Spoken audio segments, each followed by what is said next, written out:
Good afternoon, I'm Raylene Ramsey. This is your afternoon news fix for Thursday, the 2nd of May.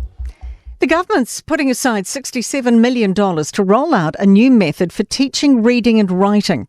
The funding will be included in this year's budget to teach structured literacy in state schools from next year.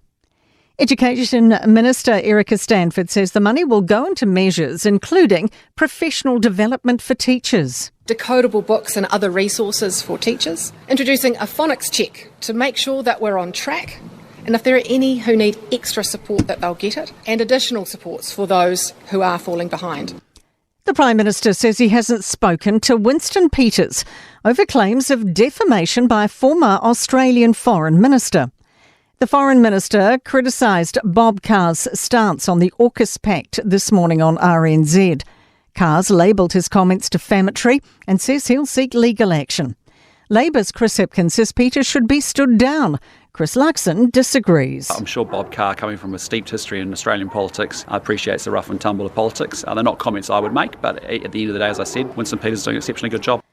Meanwhile, Luxon says Green MP Julianne Genter's behaviour is quite unbelievable.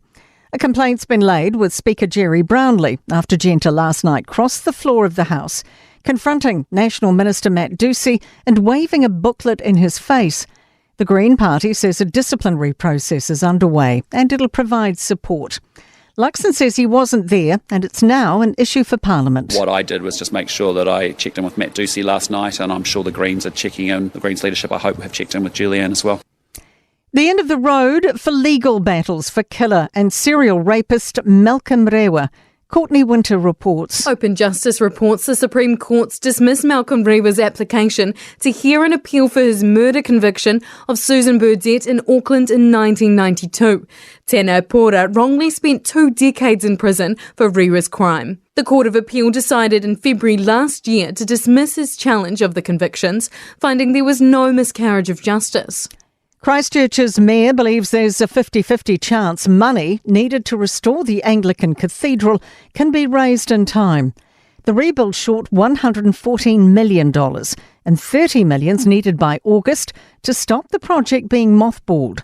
Phil Major says he hasn't spoken to the government about financial assistance, but the restoration team has. It'd be good to see it finished, but if the government gives money to this congregation, then there'd be more people queuing up. So where do you stop? It's a bloody difficult situation to be in.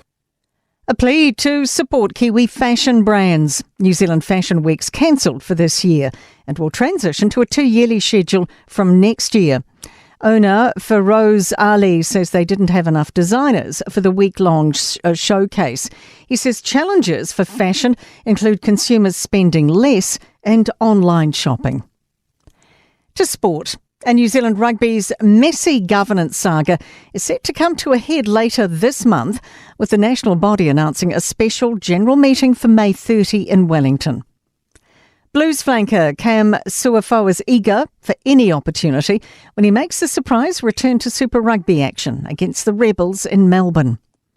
And Boston are the latest team through to the next round of the NBA playoffs, romping to a 118-84 home win over Miami to clinch a 4-1 series win.